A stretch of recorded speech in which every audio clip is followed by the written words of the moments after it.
అయితే ఈ సుభస్కరణకు సంబంధించిన అడ్వకేట్ ఎవరైతే ఉన్నారో ఆయన కొన్ని పాయింట్లు లేవదీస్తాడు. అదేంటంటే గతంలో ఇదే high court NHRC versus state of Arunachal Pradesh 96 తీర్పులో ఇటువంటి రెఫ్యూజీ ఈ శరణార్థులకి article 14 and article 19 of the Indian constitution అంటే లైఫ్, రైట్ టు లివ్, జీవించే హక్కు, తర్వాత ఫండమెంటల్ రైట్, ఈ రెండు కూడా ఇంపార్టెంట్. అంటే ఫండమెంటల్ రైట్ అంటే నివసించే హక్కు, ఈ రెండు కూడా ఇంపార్టెంట్ అని అప్పుడు సుప్రీంకోర్టు చెప్పింది. ఇప్పుడేమో మీరు దానికి విరుద్ధంగా చెప్తున్నారు అనేది ఈయన పాయింట్ ఆఫ్ వ్యూ లేవదీశాడు. దానికి సుప్రీంకోర్టు కన్విన్స్ కాలేదు. రెండవ పాయింట్ ఆఫ్ వ్యూ ఏం చేశాడంటే ఇంటర్నేషనల్గా కొన్ని చట్టాలు ఉంటాయి రెఫ్యూజీలకు సంబంధించి. అందులో నాన్ రిఫోల్మెంట్ అనే ఒక చట్టం ఉంటుంది. అంటే కస్టమరీ ఇంటర్నేషనల్ లా, అంటే ఇట్లా ఒక దేశంలో చంపేస్తారనుకున్నప్పుడు వేరే దేశంలో అతను వెళ్ళి రక్షణ తీసుకునే అవకాశం ఇవ్వాలి అనేది ఉంది. కాకపోతే దాన్ని కూడా సుప్రీంకోర్టు ఒప్పుకోలేదు. ఎందుకంటే ఇండియా 2 చట్టాలు ప్రధానంగా ఉన్నాయి ఇంటర్నేషనల్గా. ఒకటి 1951లో వచ్చిన ఐక్యరాజ్య సమితి రెఫ్యూజీ కన్వెన్షన్ అంటారు, రెఫ్యూజీ కన్వెన్షన్. దీంట్లో ఇండియా సైన్ చేయలేదు కాబట్టి మనకు ఆ బాధ్యత లేదు. రెండవది 1967లో వచ్చిన యుఎన్ ప్రోటోకాల్. ఈ ప్రోటోకాల్ ప్రకారం కూడా ఏ దేశం కూడా ఈ రెఫ్యూజీలని రిజెక్ట్ చేయకూడదు, అతన్ని పంపించకూడదు, అతన్ని కానీ ఆమెను కానీ అనేది ఈ ఈ 2 యుఎన్ కన్వెన్షన్స్ చెబుతాయి. కానీ ఆ రెండిట్లో మనం సైన్ చేయలేదు. ఇండియా ఒప్పుకోలేదు, దానికి సైన్ చేయలేదు. సైన్ చేయలేదు కాబట్టి అవి మనకు వర్తించవు. మనం వాటికి బద్ధుడుగా ఉండాల్సిన అవసరం లేదనేది సుప్రీంకోర్టు జడ్జిలు చెప్పారు. అలాగే మనకేందంటే నేషనల్ రెఫ్యూజీ లా అనేది మన దేశంలో లేదు. అంటే ఈ రెఫ్యూజీలకు సంబంధించి ఒక చట్టం అనేది మన దేశంలో లేదు. కాబట్టి ఉన్న చట్టాలు ఏమున్నాయి?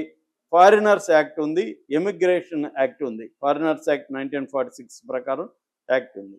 అట్లాగే ఈ మధ్య సిఏఏ అనేది కొత్త అమెండ్మెంట్ తీసుకొచ్చారు 2019, సిటిజన్షిప్ అమెండ్మెంట్ యాక్ట్ అనేది. దాని ప్రకారం ఇంకా స్ట్రిక్ట్ చేశారు. ముఖ్యంగా పక్క దేశాల నుంచి ముస్లింలు రావడాన్ని అది నిషేధిస్తుంది ఆ చట్టం. ఆ చట్టాన్ని వ్యతిరేకిస్తున్నారు, అది వేరే విషయం. ఏదేమైనా ఇప్పుడు ఈ సుభస్కరణ అయితే కంపల్సరీగా వెళ్ళిపోతుంది, సుప్రీంకోర్టు చెప్పింది కాబట్టి. ఒకవేళ ఏమన్నా రాష్ట్రపతి దగ్గరికి వెళ్తారేమో చూడాలి. అయితే ఇప్పుడు ఈ సుభస్కరణకు ఒకడికే ఈ తీర్పు వర్తిస్తుందా? మన దేశంలో ఎంతమంది శ్రీలంక శరణార్థులు ఉన్నారు అనేది చూసుకున్నప్పుడు శ్రీలంక శరణార్థులు మన దేశంలో 1,00,000 మంది అఫ్సియల్గా ఉన్నారు. అనఫ్సియల్గా ఉండొచ్చు. ఈ మధ్యనే సినిమా కూడా వచ్చింది ట్రావెల్కి సంబంధించి. సో అనఫ్సియల్గా చాలామంది ఉండొచ్చు, కానీ అఫ్సియల్గా శ్రీలంక వాళ్ళు 1,00,000 మంది ఉన్నారు. తమిళనాడులో తిరుచి, మదురై, శివగంగ ఈ ప్లేసుల్లో దాదాపు 107 క్యాంపులు ఉన్నాయి వీళ్ళ కోసం. ఇందులో తమిళనాడులో ఉన్న అఫ్సియల్ క్యాంపుల్లో 60,000 మంది ఉంటే, అనఫ్సియల్గా టౌన్లలో, విలేజుల్లో చిన్న చిన్న ఇండ్లల్లో తీసుకొని అక్కడ పనులు చేసుకుంటున్న శ్రీలంక తమిళోళ్ళు 40,000 మంది ఉన్నారు. అంటే మొత్తంగా ఇప్పటి వరకు గవర్నమెంట్ దగ్గర ఉన్న లెక్కల ప్రకారం 1,00,000 మంది శరణార్థులు తమిళనాడులో ఉన్నారు.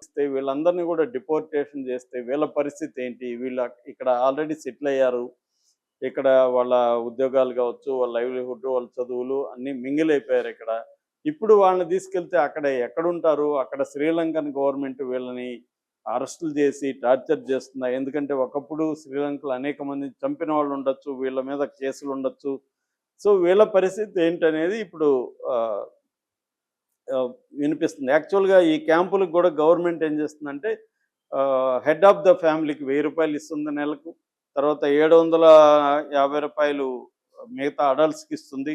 పిల్లలు ఉంటే 400 పర్ మంత్ పిల్లలకి ఇస్తుంది.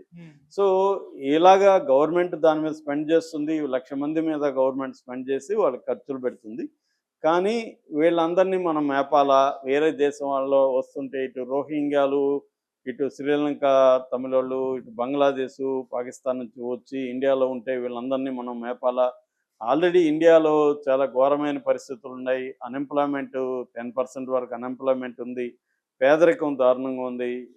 ఈ కండిషన్లలో మనము వేరే దేశం నుంచి వచ్చిన ఈ శరణార్థులను భరించాలా అన్న చర్చ కూడా జరుగుతుంది.